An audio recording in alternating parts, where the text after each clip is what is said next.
NZ Aerosports, Icarus Canopies, now Gyro. That's right, we've rebranded, and Gyro is our next generation. It honours our founder, as that's the name we knew him by, but Gyro also marks the start of a new chapter. And not to be biased, but it's going to be fucking epic. Long story short, we're more us than ever, so if you're new to the sport, or even a Sky God Ninja Turtle, welcome. I think our valiant leader Lucy, Gyro's daughter, says it best. And we still got that fuck yeah attitude. Rebrand! Woo! Rebrand woo indeed, Lucy. Anyway, head over to gyro.com for more info and get amongst you legends. I was 19, broke, unemployed, and sold my girlfriend's canopy for drug money. So I thought I better sew her a new one. What a sentence, and what a story.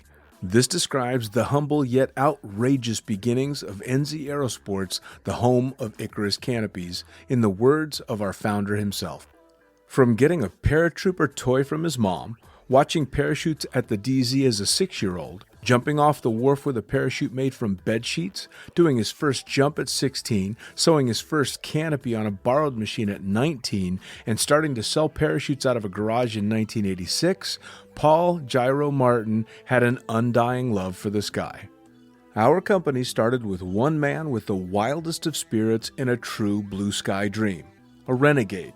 In the time that Gyro created and ran the Icarus Canopies brand until he passed away in 2017, he pushed everything he had to its limits. We miss him, and we always will. Gyro is the next generation of NZ Aerosports. It honors our founder, of course, because it was the name we all knew him by, but Gyro the rebrand also marks the start of a new chapter, our next jump. Gyro is the space between sound and silence, art and science, chaos and calm.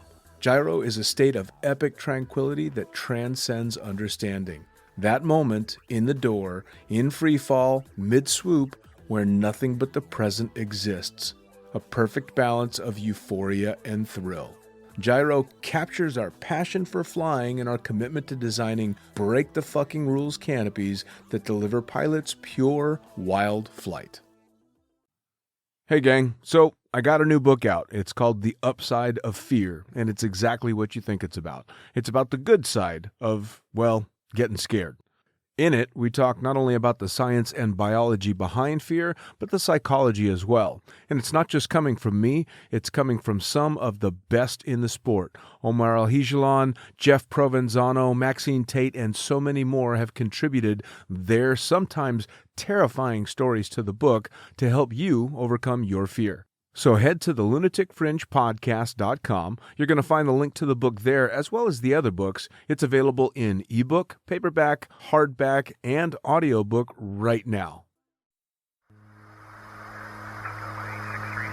Coming straight from the cockpit, it's another episode of Lunatic Fringe with the fucking pilot.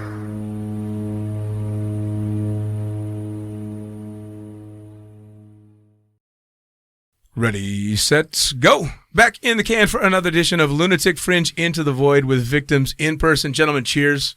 Cheers. Got to do it the right way. Cheers. Yeah. Cheers, man. There you go. Cheers. Can't have skydivers in the studio and not have at least one glass of wine. For sure. So, who the fuck are you guys and what do you do? All right, so I'm Dani Roman, yes, skydiver from Spain. Yeah. Yes, you are. And a professional athlete, so I'm pretty much dedicated to the sport my full life. Nice. And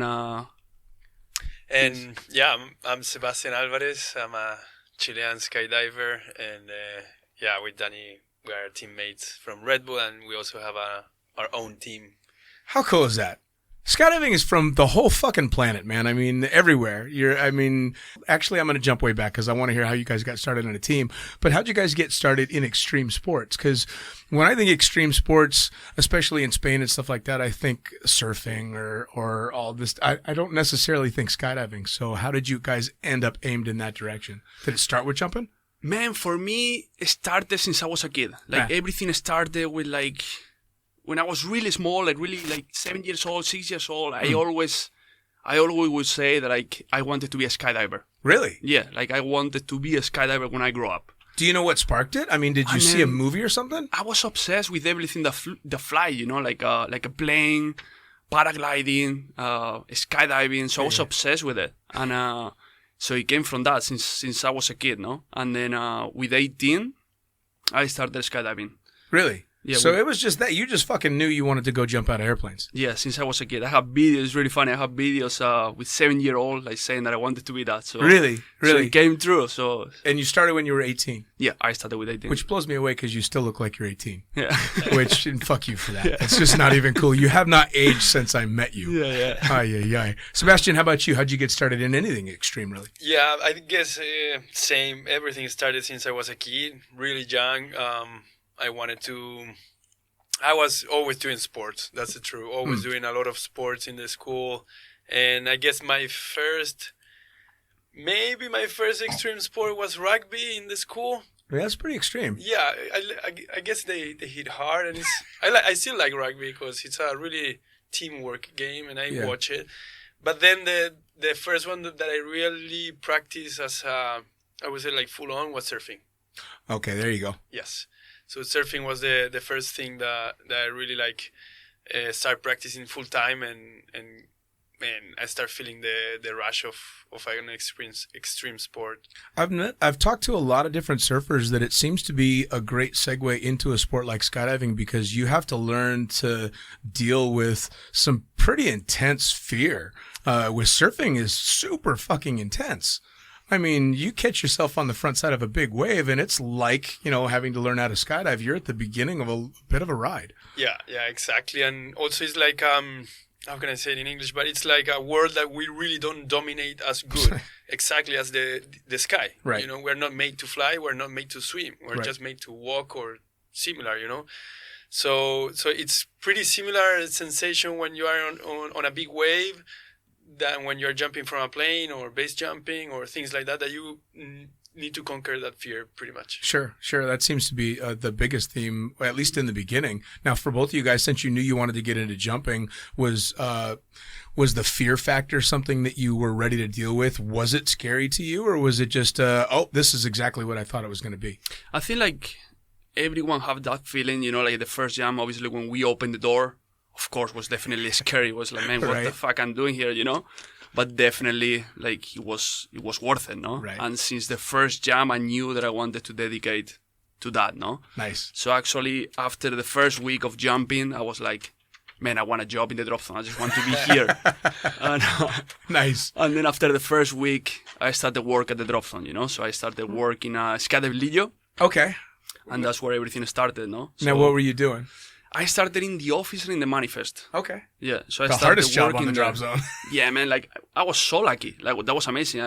I'm really grateful for that. Like I started in the manifest, and that drop zone at the moment they have like 2 slots for the staff. 2 slots that if the plane was empty, or it was 2 slots available, like you could get on the load. And I remember the first year I did like 700 fun jumps. Really? So I was like really, really lucky for that though. Oh, my God. Now, what did your family think when you got started? Well, in the beginning, it's like they don't see it as a job, no? Sure. It's like, well, it's nice, you're having fun, but what are you gonna do in 5 years? You're jumping out of a plane, but what is Right. this? It's not in an office, you're not really. This is not really a work, no? Right. But then they saw that it's really you can make a living from it, and I was happy that it's the most important. So they always support me with that, no? Like they saw me happy, and they was always happy that I was making my dream true, no? For sure. Do you think that the perception of skydiving as a potential career has changed since you started? I think the vision of the outside people is hard. Like outside of this world, is really hard to see it as a job. Sure. No, like man, your job is skydiving. What do Yeah. you mean?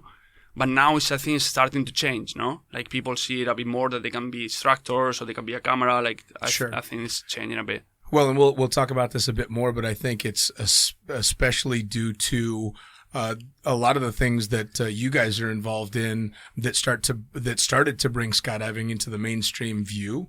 And granted, you guys are doing shit that's a little bit more over the top than going out and doing a tandem, but it still kind of puts that thought into people's minds and puts it out there as a possibility, I think. Yeah. Now, how about you? How'd you get started?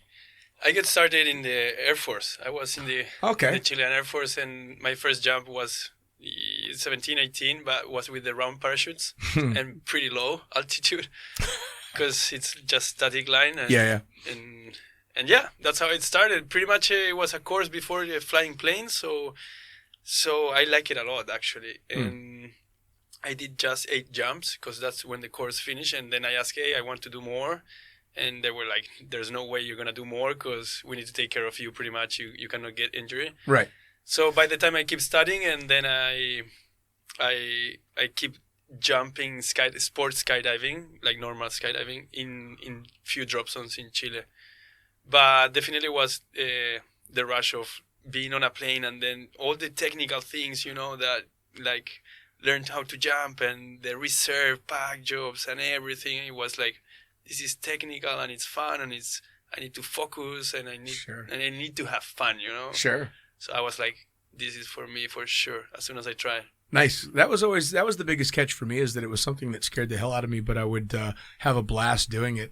And I had a tough time wrapping my head around how I could have so much fun doing something that scared the shit out of me. Yeah. And it just it's addictive, right? It is. At the end of the day, you're like, I did this and that and the other thing, and I was so scared. And it almost becomes funny how scared you were. And then the next damn day, you're just as scared, and you're going to do it again. And it just, it's awesome. Yeah. Now, what was your first job in the sport? Packing? Yeah. All right. That's the normal way. Usually manifest is, I don't know too many That's manifests. a stressful one. Because I have no idea how to pack. Like, I just started, so I have no idea how to pack. Huh? Well, half the packers that used to work for the drop zones I've been to had no idea back when they started. Yeah. Well, now, so you both started out in the drop zones and started working that way, and you got into manifest and fun jumped a lot. Did you ever do the instructor thing, or did you just go straight into, I'm going to start aiming towards teams and competing and doing No. I started as a manifest, but that lasts for like 6 months or something like that, and then I started as a camera. Okay. So I started as a camera, then I did the IFF, then I did the tandem, and I worked at that drop zone doing instructor, camera, and tandem for like a year and a half, like 2 years. Nice. Yeah. Nice. Did you enjoy it? The best. It was really nice for sure. Because you never know. Some people they absolutely love the instructor side, and others it's just a means to an end. No, I really enjoy it. I really like it. And I still love it to do some tandems now and then, to do some IFF. I love it. I really like it. Nice. How about you?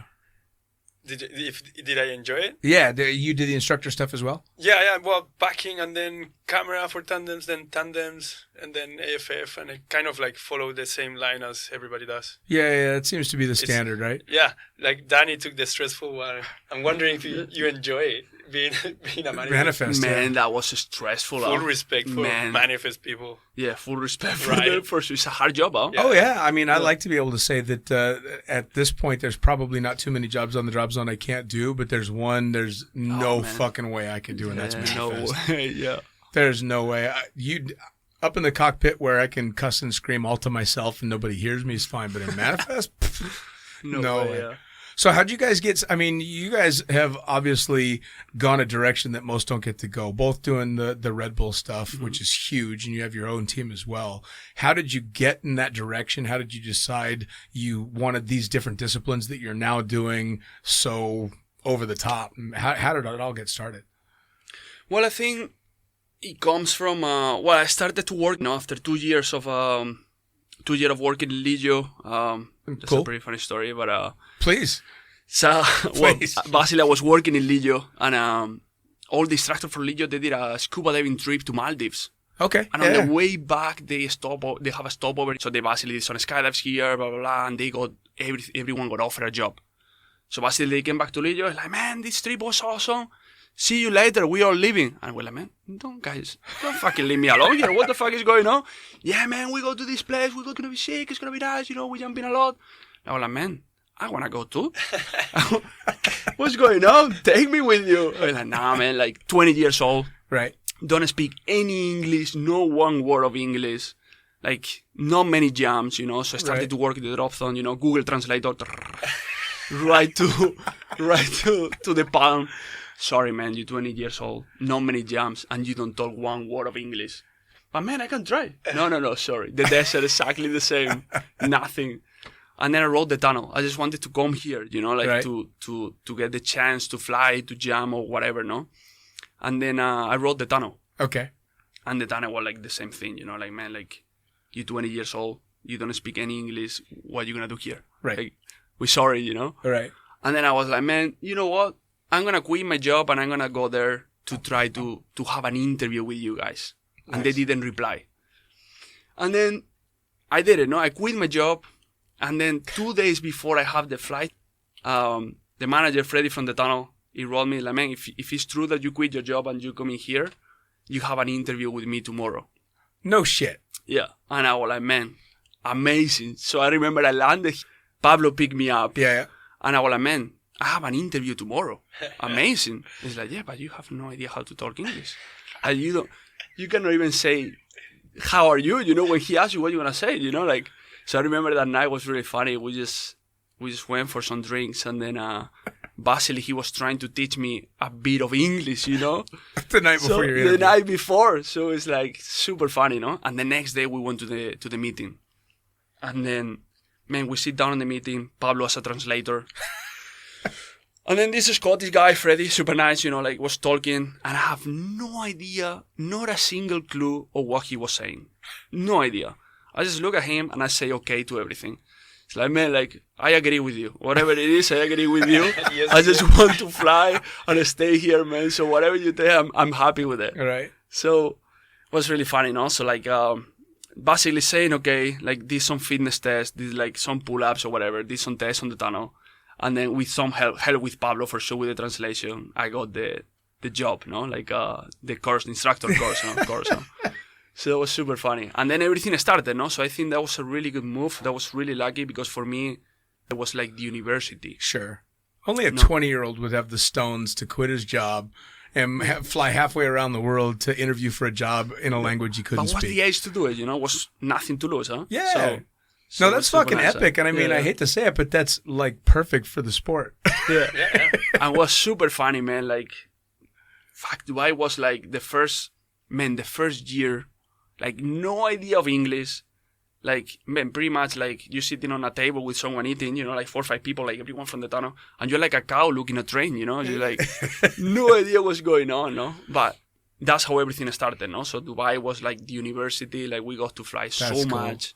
We got to jump a lot. I suppose being in a wind tunnel, you don't have to speak a lot of English. You just have to know the hand signals. Man, exactly. So like what I will do in the course, that was really funny because in the course, what I will do is like we were 4 instructors, 4 people doing the course. And basically, Freddie will explain the move, no? Like, explain how to do it and this and that, you know? Like, I have no idea what he was saying, you know? I was just hoping that someone went before me so I could see what they do, you know? So, but yeah, it was funny. Yeah. That's epic. Well, and what a great way to, I mean, you're right. What a great way to learn. Yeah, for sure. If you can beat that story, the next drink's on me. Well, what was the question? Just how you got started in heading towards, away from the instructor stuff and really trying to go balls out towards all the other stuff that you wanted to pursue in the sport. All right. Yeah, well, I moved I quit the Air Force. That was the main thing that was, I guess, my turn point of life. So I had this job in the Air Force, which was really good. I was flying planes and helicopters and making money every month. I had my salary, free health and food and everything.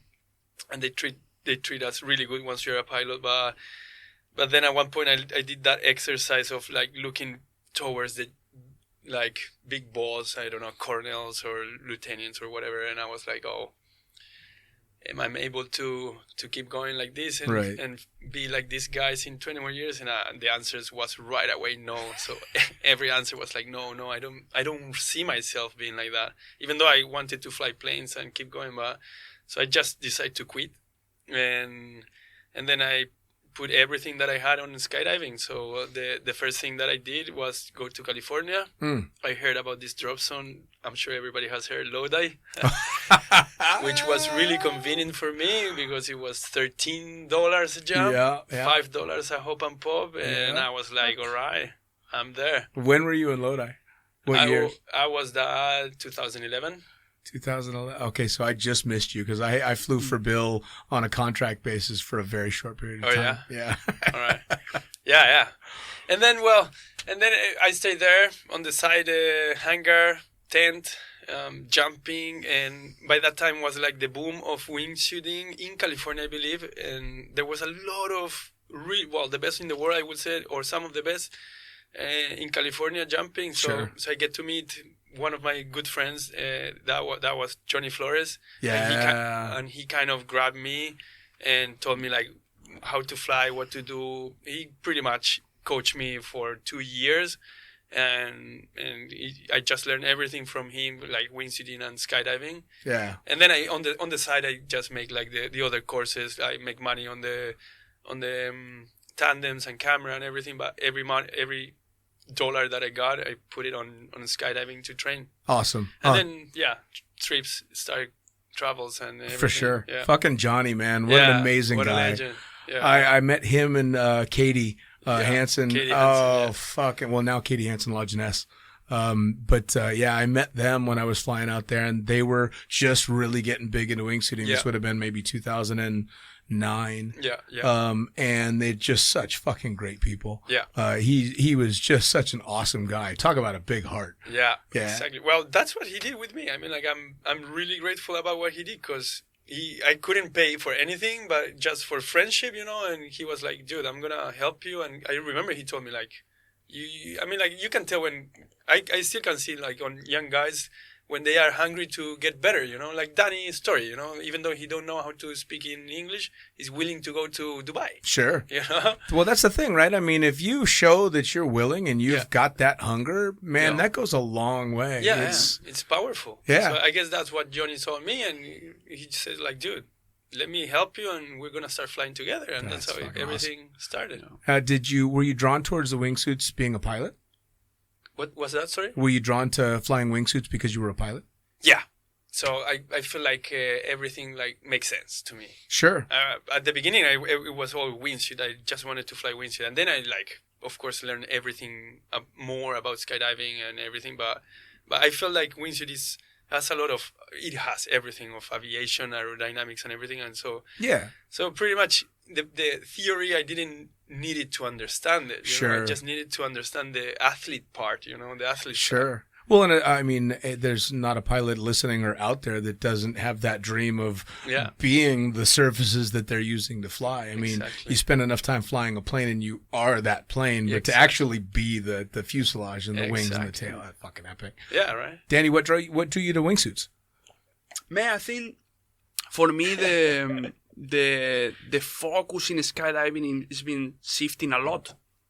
So basically, when I was so into free fly, like we were free flying a lot. We got to do the dynamic thing, like four-way dynamic thing. So we were like fully on with that. And then basically, when I left, like I wanted to apply those techniques that we learned to the flying, to wingsuit flying, no? So I got a bit more into that. So basically, the last 3 years, I've been focusing on that. Now, like I've been really, really motivated with it. Sure. Well, the difference, just in having seen it from the outside, because wingsuiting is not something that I've ever done. Seeing it as a spectator, very much so, but watching the transition from it's getting out of the airplane and flying. Yeah. And then it was getting out of the airplane and carving around a cloud. Yeah. And then it turned into the base jumping in terrain stuff. And now it's more technical than the most intense free flying routines that used to ever be out there. I mean, you're free flying the fuck out of a wingsuit. Yeah. It's insane. Yeah, you pretty much can do anything that you do free flying apart from head up for now. But you can do a few things you can't do. You can go back up, for fuck's sake. Exactly. Yeah. So it's been How cool super is that? cool. It's been super cool. Like we've been training lately a lot, and it's a lot of new things to do and a lot of new things to discover. Yeah. So, yeah. I mean, we're really motivated with it. I've gotten Nick and Matt in the booth a couple of times and gotten them a little bit drunk to talk about some of the shit that they've been doing, because I've seen their stuff quite a lot, and watching the growth and the insane arc of the incredible shit that's happening it's just wild to watch, and it seems to be happening so fast. Yeah, right. I feel like it's like aviation, like back in the days when you learn how to make a lift on a wing. It's like boom. And I feel now it's a lot of free flyers getting into it, because before it was kind of a split a bit, no? Like was the wingsuiters and then the free flyers. Sure. And now the free flyers are getting into wingsuit, and then they can apply their free flying wings techniques into the wingsuit flying. Sure. So I think it's pushing up a lot the level. When I That, had the for boys sure. from Squirrel Suits on, I was talking to them about wingsuiting and how it's gone through the roof, and I equated it to wingsuits back in the day were what snowboarding was to skiers. Fuck you, get off of my mountain, right? Yeah. And now I don't think I rarely ever see or fly a fun jumper load that doesn't have a wingsuit on it. Yeah. You know, and so it's been this huge transition, Exactly. and the sports really embraced it too, because in the beginning wingsuits were not well liked in the sport. Not at all. No. You know, but now it's you guys kind of dominate the public perception of skydiving. Is if they see anything on skydiving, it's wingsuits. Yeah. You know, which is fucking wild. For Yeah, sure. sometimes in California, I see the plane more people wingsuiting than Right? free flyers. So Right? It's like, hey, I what's know, going on? and that seems to be the direction that it's gone to. Because I think it used to be wingsuiting was very much a solo skydiving sport, or maybe two guys that fly together a little bit. Yeah. But they were all over the place. But now it's these massive formations and intricate skydives that never used to be possible. Yeah. Which is awesome. Now, how'd Red Bull get started? Because fucking hell. Yeah, that's so basically we were competing. We were doing some competition. I started to travel, man. Like when you close the door, a lot of windows open, another one open, and a lot of things happen, So I was just traveling. I started to work in Norway, like went to Hawaii, went to so many different places. Sure. But I have some meetings with them because I was competing, no? I was doing tunnel competitions. And then that moment was a good right time, no? Like they needed someone in Spain to do demo jumps, do shows, like with the time, like compete a bit in the tunnel. So I have a meeting with them. So basically they called me and I went to Madrid. I have a meeting with them. And they were like, all right, man, so just, tell us what you do, And it's like, well, so I explained them everything, what I was doing, what I was motivated about, what was my dreams, my goals, And it was a funny moment, like, so was your social media. And I was like, man, I don't have Instagram. I don't have anything, So I was like, man, like, we have to change this a bit, So that was 2016, maybe the first meeting, or 2015. And then basically they kind of follow what you do, Like I was creating things, went to Norway. I got lucky that I was in team one call. We do some projects, Sure. I've been doing some projects with Pete Alum, so I've been doing some different stuff. And then they like what I was doing, So they like what I was doing. They thought that I was the right person for the demo jumps that they needed, for the show jumps. So they basically trust me, and then they give me this huge chance. So I'm really grateful for it. So, Sure. Yeah. I mean, it's an opportunity of a lifetime, because I for guarantee sure. you, all the newer jumpers that are listening, the one thing that anybody knows is Red Bull is like the shit. Everybody that's into any type of sports whatsoever, if you see Red Bull, all right, watch this video, because it's got to be good if it's got Red Bull on it. Yeah. So to go from no social media whatsoever to a world of nothing but social media, holy shit. Yeah, but the main thing is like they really help you. I feel really lucky about it and really thankful, because they really help you to make your dreams come true, pretty much. Sure. Like how it sounds, But like if you have an idea, like sometimes it becomes impossible for you to do it. So like if you explain it to them, like you show it to them, they give you that trust and they help you make it true, no? So, Which is fucking epic. So it's epic. It's amazing. Huh? How long did it take to soak in that you were working with Red Bull? It takes a while for sure. I bet. For sure, I It takes bet. a I mean, while, as a jump pilot that flies for a busier drop zone, it takes a while just knowing I've got the Red Bull team on my plane. I'm like, oh fuck, man, I feel like I'm part of something. But you guys are actually out there doing it, which is awesome. Yeah. And Sebastian, how did you get started with the Red Bull? Everything started with Johnny again. Yeah. Johnny was a Red Bull athlete, and he introduced me to Red Bull, and yeah, pretty much like that. He said, like, this kid is good, is talented, let's keep an eye on this guy. And then, yeah, well, life is life. I was like, everything was going really good. Well, I still kind of live in California, but I guess that's the place that I like the most. So I go every time I can. I'm in California. So competitions, there was the boom of Red Bull Aces, and I did Red Bull Aces really good for the amount of jumps that I had by that time. So I was kind of the youngest one going into the final or the first 8 guys, I was pretty proud, and I guess like Red Bull also was looking for me. and then Johnny died. Yeah, and everything. I would say like by that point, like it was of course really sad news, and Red Bull didn't like it, of course. So everything for me in my career is just that part of like Red Bull. This like I know we don't need anymore, and I was like, okay, no problem. Sure.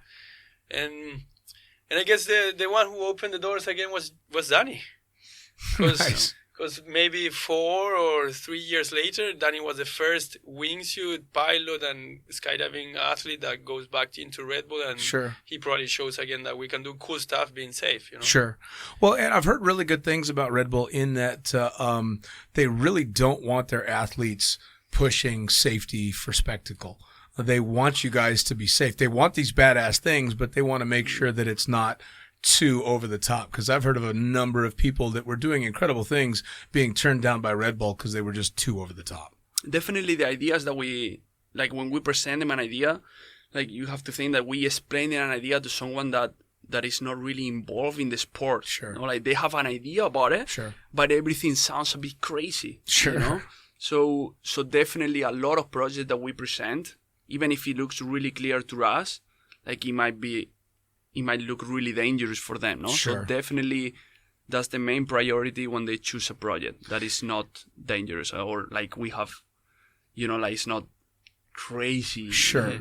Like it's definitely that they make sure that it's safe for us, for sure. It kind of surprises me, to be honest, to hear that Johnny's passing backed Red Bull off. Because they have to know. I mean, maybe you don't know as much as people that are in the sport that have lost people and know, you know, what the risks are. But it does kind of surprise me a little bit that backed them off. I mean, like, I'm not sure if that was the real reason, but that's what I heard. And yeah, unfortunately, he died, and we know that everything that flies can hit hard in the ground. So, So I guess it was like, okay, maybe they have enough Red Bull athletes jumping, but then after a few years they wanted to have more or renew or. Well, so you guys hit the level that you've hit. I mean, there's not that many guys out there that are doing the things that you're doing. Obviously, part of that is because you've got somebody like Red Bull behind you, but there's really not a lot of athletes that are going for the type of stuff that you're doing. So do you find that they're leaning on the athletes that they've got, really wanting you guys to get out and do more but keep it safe? Or is it you get to come to them with projects when they come to you? I guess like being safe is the priority, that's for sure. Again, like if I mean, like you're a pilot, right? Yeah. You know that you can die. Oh, yeah, absolutely. Let's talk honestly, you know. It can happen, and you can die with 20 guys in the back or whatever. Sure. So it can happen, you know. Same probably as a snowboarder. Sure. Right? So same as any athlete sport, we know that it can happen, you know, but again, like we try to, or at least me, and I know Dani, we try to do really cool stuff or do really cool projects, but 100% sure that we're gonna be okay. Sure. There's always a chance that something can fail, but because we're flying, we're not walking. Let's start. Yeah. So, but as a team, we're trying to train a lot of the safety part. You know, Sure. like think and everything that can happen, you know, like try to think like when we are base jumping, you know, together, we try to think all the things that can happen, all the things that can wrong, and be prepared for everything. Sure. You know? So we're trying to do the best that we can for Sure. sure. Well, I remember talking to Nick and Matt, and of course, when wingsuiting and base jumping met, they very quickly went to the terrain flying. Yeah. And watching friends of mine flying terrain, you'd see these amazing videos, and the fucking dad part of me would kick in, and I'd just be, I'd want to be amazed by what I was seeing, but I was terrified of what I was seeing because that's somebody I care about, you know. So as wingsuiting started to transition to less about terrain and more about doing the stuff kind of near the terrain but not fucking kicking up dust, I started to breathe a little bit easier. It just made it a little bit, you know, easier for me to watch and really, really appreciate what was going on. So the more it got into the free flying aspect of it and all that shit, the happier I was because it meant you were further away from the fucking rocks. Yeah, exactly. You know, which I love seeing, but it also showed the insane skill level that has gone into it all, which is it's such an incredible transition. Yeah. So now you guys do a team on your own. Yeah. Yeah. What's that all about? So around I don't know, like a year and a half ago. Yeah. A year and a half ago, we met a while ago. And then we both Red Bull athletes, so like when you are by yourself, like training by yourself, it's kind of a limited things that you can do. Sure. So have a teammate that have the same hunger, the same goals, like train together is something that is going to push both of us. So a year and a half ago, we started talking about it, and we did our first training trip in Brazil.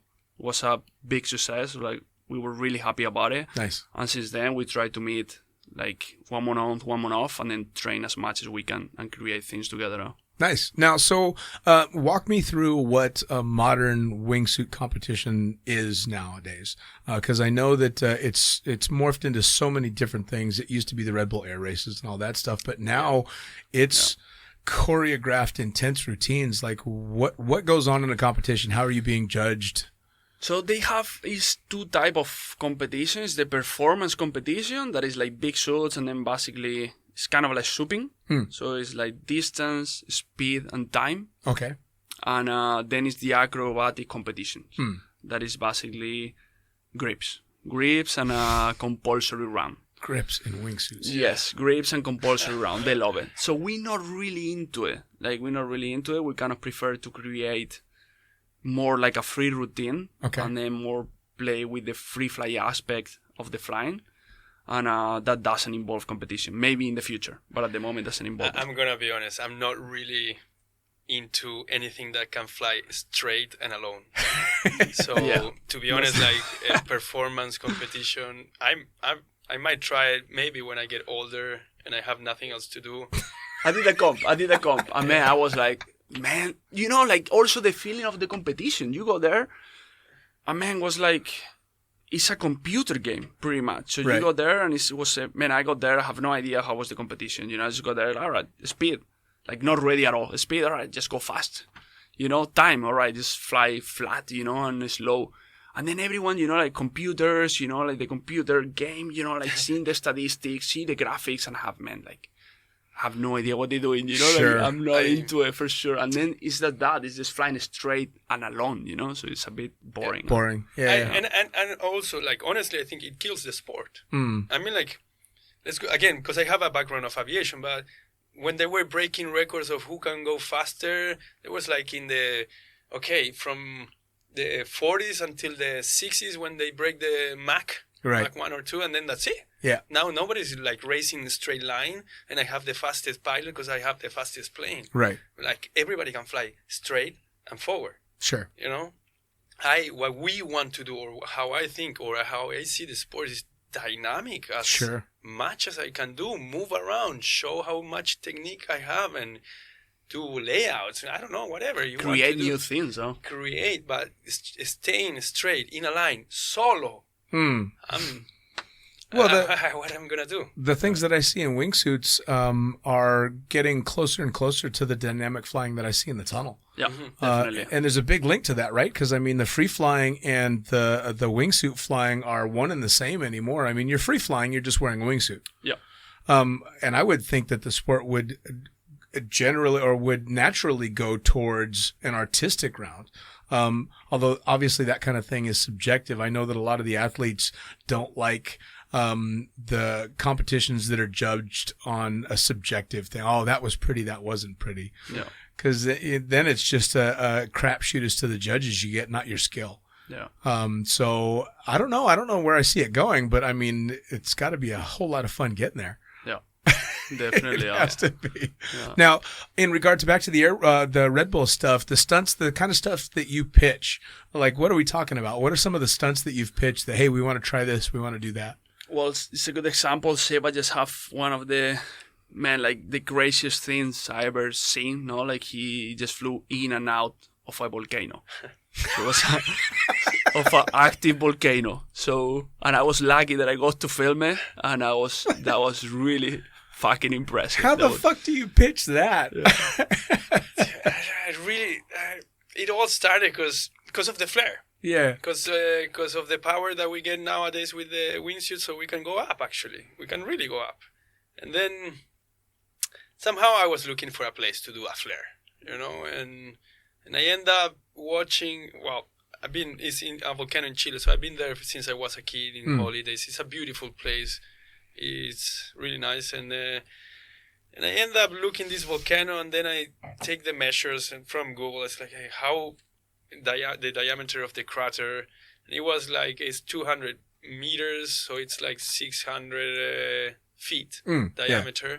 So I was like, and then the altitude, was like 10,000 feet. So I was like, oh, maybe the flare is not that powerful because of the density of air. But then I was like, maybe I can just give it a try, and see how low I can go and how effective is the wingsuit, using the most powerful wingsuit by that time, which is the one that I really love, which is the Sea Race, because it's really fast and really agile. It's like a fighter jet, pretty much. Sure. And with Dani like gives me because by myself I know that I wouldn't be able to do it, or would have taken me way longer. But Dani gave me we came together to do the scouting. So this started a year before, or 8 months before. So he told me it could be, it could not. Let's give it a try. And then he see things that I was not seeing, or two head things better than one. Sure. 4 eyes. So we finally figured it out, and we start getting in and out. And it's an active volcano, so it's make it even beautiful or crazy. And then, yeah, one day the volcano was smoking as hell, so we need to abort or going this way, the other way. And then the other day was with tons of wind. So again, going back to the background of aviation is plan B, C, D, sure, and until C, So we figured out everything, even how much wind we needed to have headwind, in order to make it to the landing area. So we put the limit, it was 20 knots. Wow. Which is not much at 10,000 feet. Sure. Wow. So did you go up and practice flares at 10 grand to see what kind of a flare you were going to get out of it first? Exactly. I did that by myself. Sure. I grabbed the suit, the GPS, and boom, boom, boom. So it was pretty boring because Sure. I was by myself, and then landing, checking the computer, but okay, I proved to myself that I can go up and do this in or up and down or whatever. And then it's okay, it works at 10,000 feet. The suit is okay. I can reach enough speed. And then I was okay, let's go to the volcano. And by that time, Red Bull was like, yeah, let's do it. I was like, give me a month. Wait a second, because I really need to prove to myself. One thing is the GPS says, and it shows on the curve that I can go down and up. Right. And in this diameter of the crater, but that's just numbers, Sure. But then the other thing is what my head is Yeah. thinking, and my body can do. Yeah. Having a wall in front. So we went with Dani, Chile. We did the scouting in summer, and it was doable. Whew. So after that, I said okay, let's go for it. And then Red Bull like it, or even like me, I like it during the winter because it's the snow. Sure. So the volcano looks more pretty. Sure. Or less scary. Yeah. It was pretty scary. It was scary. Yeah. Man. Oh, it had to be. Are you kidding me? This is the shit that if you're not in the sport, actually, even if you are in the sport, if you say, yes, somebody flew into and out of a fucking volcano, really, I don't buy it. Yeah, for sure. Man, I remember the first time, it was when we jumped there for the first time, and you could taste the sulfur, you can smell it, you could taste it, you feel the heat of the volcano. I guess later it was a crazy feeling. Then later we get used to, because we were not talking about that, but at the beginning we were like, did you felt it? Did you taste it? Even my suit smells like volcano, That was crazy. It was insane, Yeah. And then really filming it, and I see it coming. I remember one shot, seeing the shadow on the wall, and then going up with the wall. Well, I mean, that was the insanest thing that I ever seen. It was really cool. Oh, it had to be. It had to be. Yeah. Well, and I love the fact that you said you had the numbers, and the numbers said you could do it. Yeah. But the numbers don't take into account the human factor. Exactly. Yeah. And that's the thing, right? I mean, all the numbers in the world can say you're going to do it, but if your brain's not willing, fucking hell. Yeah, we took really care of because it was different. The numbers one thing, but then when you are in the volcano, was really bumpy air. Yeah, it was really bumpy. At one point, I thought that this air coming from the crater, which is really warm, sure, hot, let's say hot, it was going to help me because it was going to give me lift. But then then as soon as I start getting closer and I start feeling the burble, because it's like the burble, it's like third year. I was like, how stupid I was to think that this is gonna help me to go up. It's helping me to go down, man. To don't get good air, clean air, and try to flare. So I was like, there was some few jumps that I get into this, and you can feel like even in the camera, and the suit moves exactly as I made. Boom, boom, boom, and I was like. Pretty much like pull up, and I was like, oh. See, that's what it's kind of funny because that's what people don't think about. You always hear, I was scared, but then I got in the zone and I was just focused. But it's really fucking cool to hear you say, no, I was there and I was thinking, fuck. That's cool. I mean, because I don't know if it's people don't want to admit it or maybe they're just not admitting it to themselves, but especially in a wingsuit because you've got more time, right? No. You're not, falling straight down. You're moving, you're flying. Yeah. So you've got a lot more time to think, oh, shit. Dani also went in with me on me, like he went in and out with me at one point because we were trying to figure out like what was the best shot to show to, like in this case Red Bull, to see like where Dani needs to be when officially we do this. So there's some few jumps that really intense, like we do the flare full focus, from the exit until after the flare full focus, and then right after the flare, like once we get in and out, I remember that we look each other like in the air, like while we were flying. I was like that face of like skydiving. That was close, that was like insane. I was like, all right, let's keep going and playing. I mean, the feeling right after it, no? Yes, you make it happen when like he's been working on it for a long time, when you make something happen and you've been working so long for it, like it's like satisfaction, it's amazing. Now, especially for you, because you're shooting the video, which means your focus 100% is on him, which means you got to trust that he's got a line that's going to keep not just him, but you safe. Yeah. That's got to be pretty fucking... You're flying towards a volcano and you don't even get to look at the volcano. But that is what a team is about, eh? Yeah. Trust, for sure. Holy shit, for man. Because you got to have all the same thoughts that he's got at the same time, but I mean, yes, he's going a little bit deeper so you can get the shot, but you're following his line. Yeah. That's pretty intense, man. Yeah, it was intense for sure. That's one of the most intense things that I ever filmed or flew into a volcano. Was amazing. If that was not one of the most intense things you've ever done, then fuck you. Yeah. Seriously, if that was just a Tuesday for you guys, fuck off. The interview's over. It was a crazy. It's amazing. The scouting was pretty intense, man, because we were like figuring out everything. Yeah. Everything. From zero. It's like, all right, let's check it out. Where to land, the winds, the smoke, where we should do the approach, which line we should choose. Sure. So I needed to find reference far away. So I ended up finding, like, I still remember a little island that has a lake back really far away, and then a little city. So that matching with the approach, it was good. And then the winds, and then the smoke.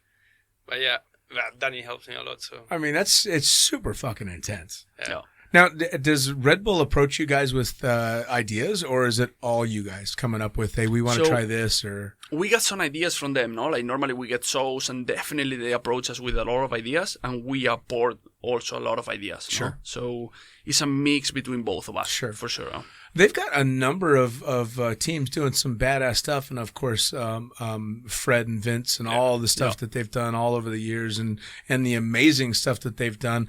Are there themes that you follow? Hey, we did the volcano, now we're going to do something completely opposite, or I mean, do you just wait for ideas to come to you, or are you actively thinking, all right, what's next? Man, I think it's not a problem for ideas. We have a lot of ideas, like I think way too many, They're like, break a little bit, guys, because we're like, we don't want to break, man. Sometimes it's funny because we are like, man, like we have this, and this. And you're like, well, like let's not present this and this and this yet, because we already offered these 5, so let's not collapse it, because it's a lot of things that we want to do for sure. Is that, it's got to be kind of one of those things too, that when you get into the zone, you kind of want to stay there, right? Yeah. I mean, all right, we're there, we're feeling fantastic, this went off really well, we want to move to the next one. Do you find that Red Bull is super accepting of like, yes, let's go, or are they always looking for stuff? I'd imagine. Definitely, like if it's something that they like, or like things that we present and I get approved, they like it, they go for it, for sure. Awesome. It's one after the other one, for sure. Awesome. Yeah, So now, super nice. if you guys aren't doing the Red Bull stuff and you're not training as a team, what are you guys doing on your own as a sport? How are you going day to day, paying the bills? So normally, like for me, I work in Sweden 1 week a month. So I work in tunnel camp. I do tunnel camps, wingsuit tunnel camps. Nice. So that's fixed 1 week a month. And then I also have time for personal things, like my girlfriend lives in Norway. So I try to go every month to spend some time with her. Sure. And apart from that, is training, jumping, and traveling, boogies or events. Is she a jumper? No, she's not a jumper. Tandem power. Really? Yes, tandem in Norway. Yes. Nice. How is that, especially with as high-end stuff as you're doing, having a girlfriend that's not in the sport?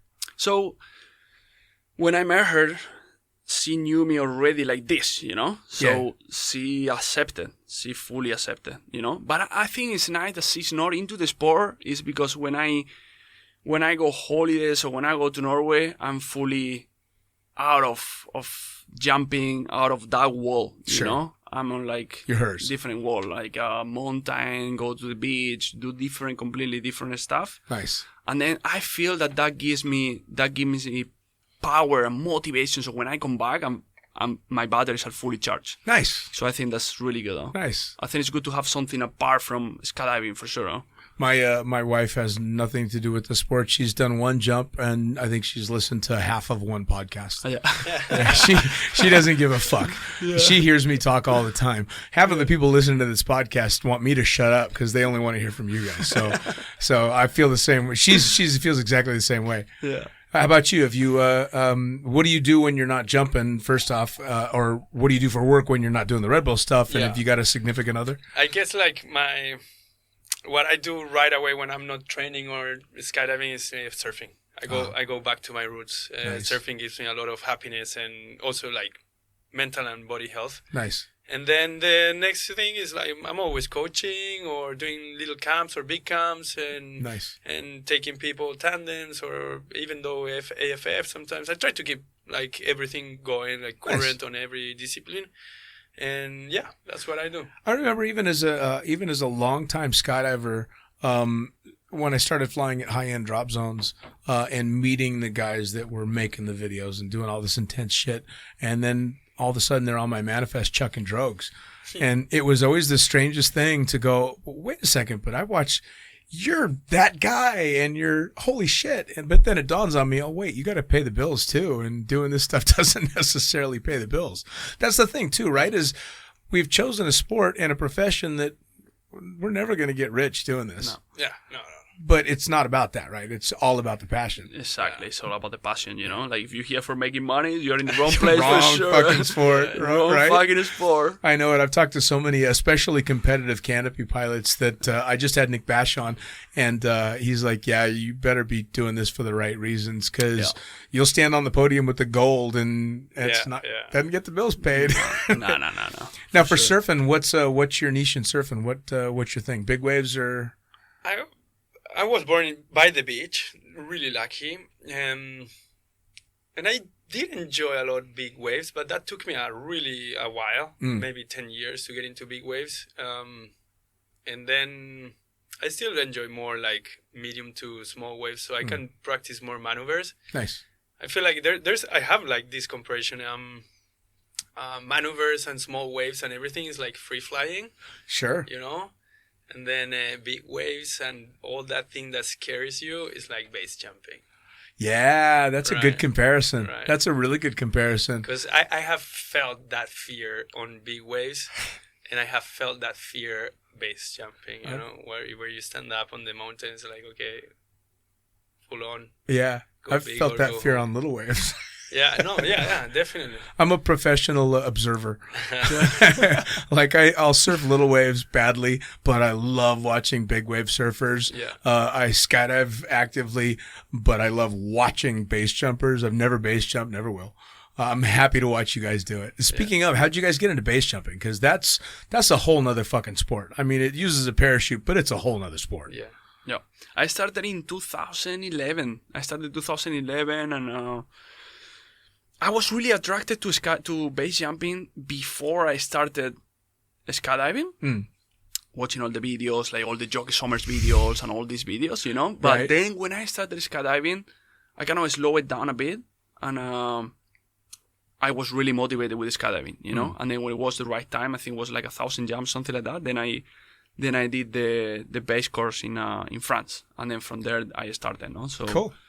Yeah. Well, and you did a course, which seems to be the modern way to do it, which is an amazing thing. I love the fact that there's hardcore, intense base courses now, because back in my day, you were jumping a fucking sport rig packed slider down.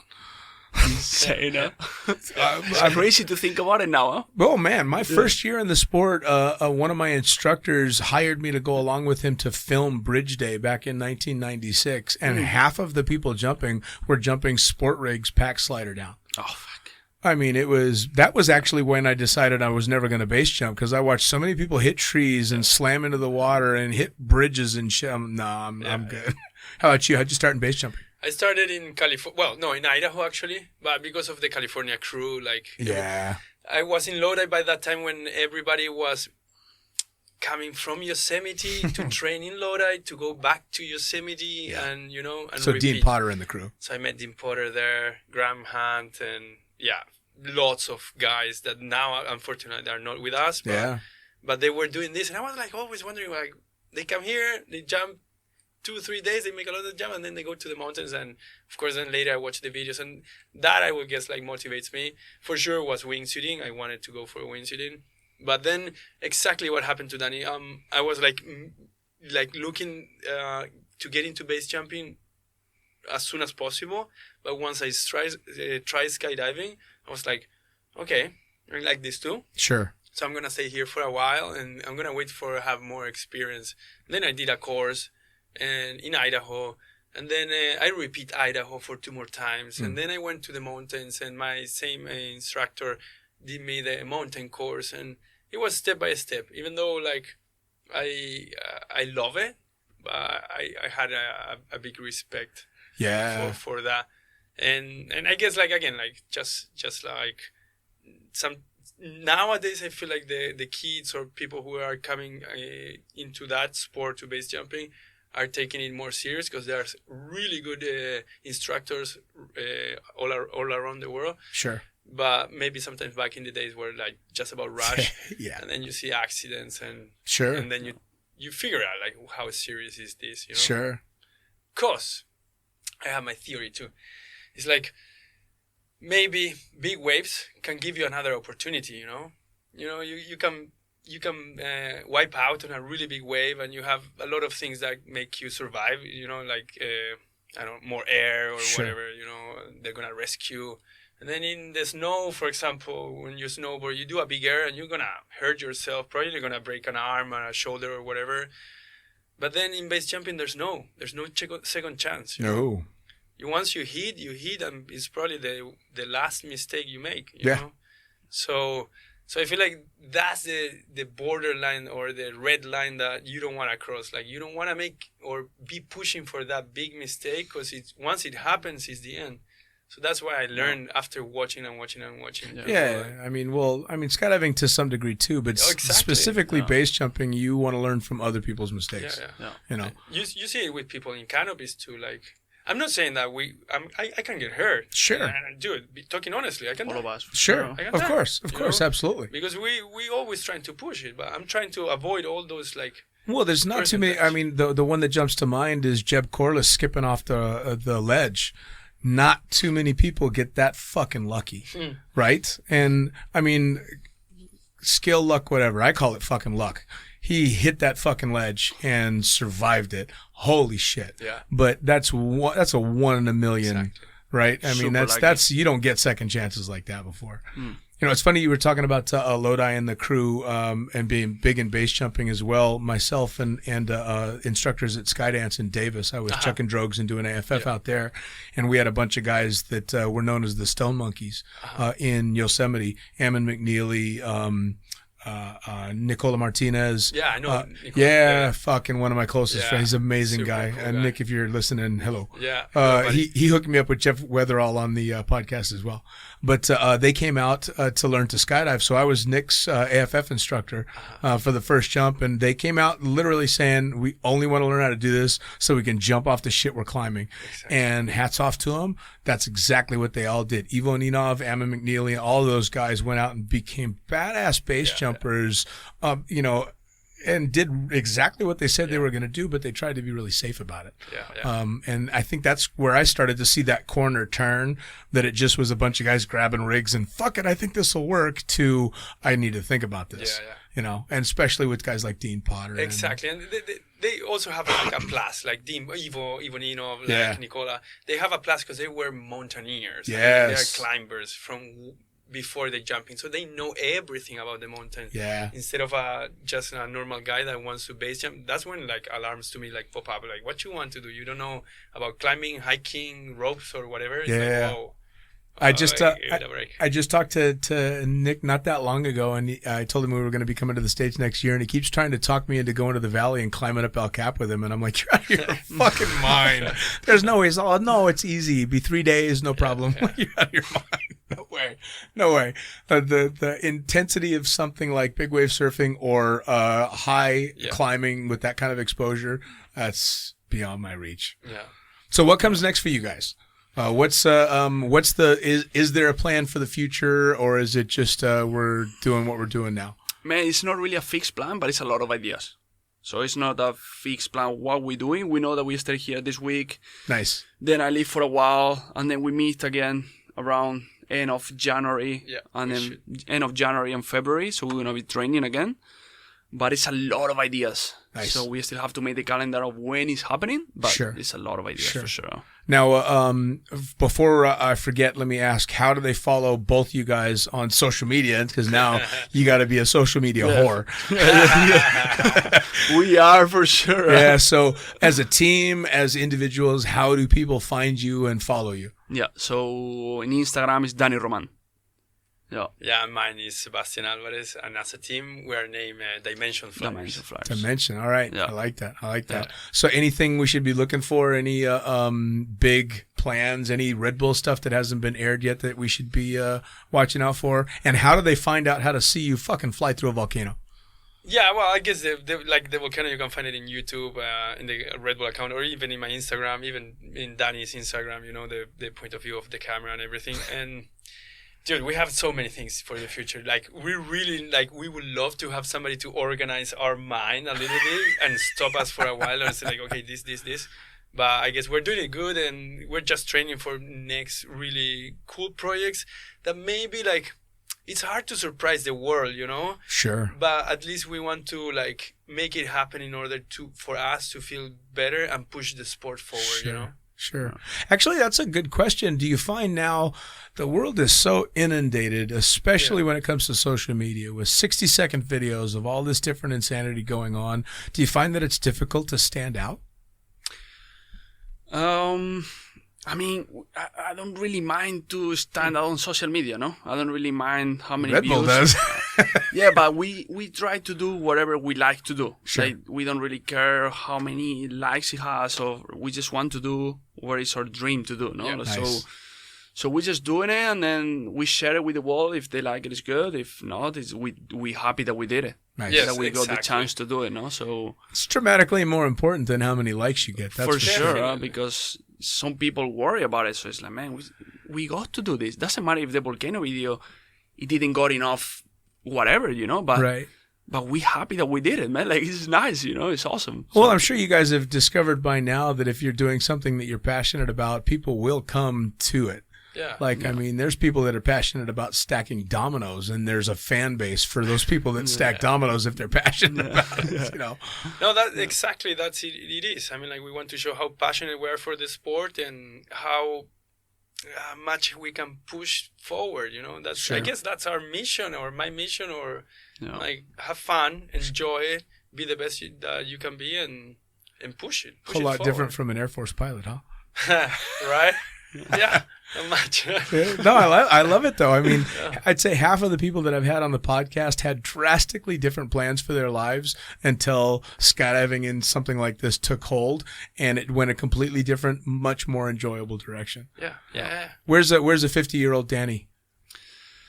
Man, hopefully he's still doing what he loves to do, whatever it is, like There's not an age limit on this sport though, right? I mean, we know some old fucking skydivers that are still badasses. Man, I'm based in Empuria Brava. Yeah. So I'm kind of spending a lot of time there. And man, I jump a lot with Pete Alum. And man, he's around there, no? Yeah. And he keeps the motivation up. We love to jump together. We create a lot of things together, and hopefully that's the future, no? For sure. Nice. Like now we get to jump with Omar. Man, we got to jump with Omar these days. Super nice, huh? Fucking crazy, What right? a legend, bro. And a legend, still ridiculously relevant in the sport, and the nicest fucking guy. Right? Yeah, man. I asked him on his birthday how the hell he did it, because he's so upbeat and he's so happy, and it's genuine. Yep. You can tell it's fucking genuine.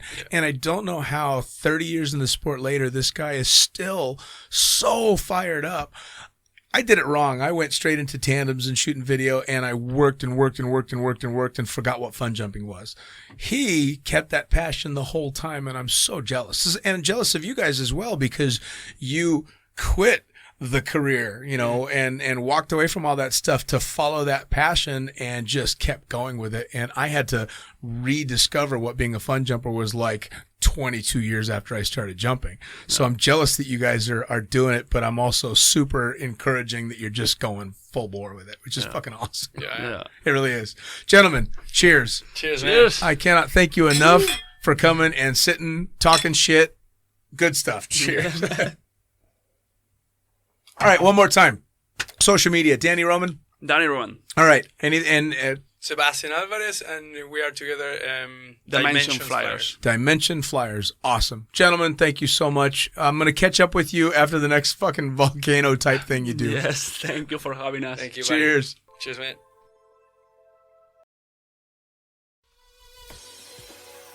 Well, there you have it. Another episode of the Lunatic Fringe podcast, brought to you as always by, well, wait, not as always, actually. Brought to you now by Gyro. Formerly known as NZ Aerosports, you'll head to gyro.com for their next level line of canopies. By Pussfoot, the Extreme Sports Collective. Head over to pussfoot.com to check it out. By Summit Parachute Systems, check out summitparachutesystems.com to talk to Jarrett Martin and the gang about kick-ass pilot rigs, rigging courses, and more. By Flyaway Indoor Skydiving, go to flyawaytn.com and check out all the cutting-edge stuff to come. By Pure Spectrum CBD, head to purespectrumcbd.com to check out their wide range of CBD products. And as for us, head to the lunaticfringepodcast.com to listen to any of the hundreds of episodes currently available, hit the link for our YouTube channel, pick up your copy of the Lunatic Fringe book or The Accidental Stripper, and get a sneak peek at upcoming guests. Once again, thanks for listening, and we'll see you next time.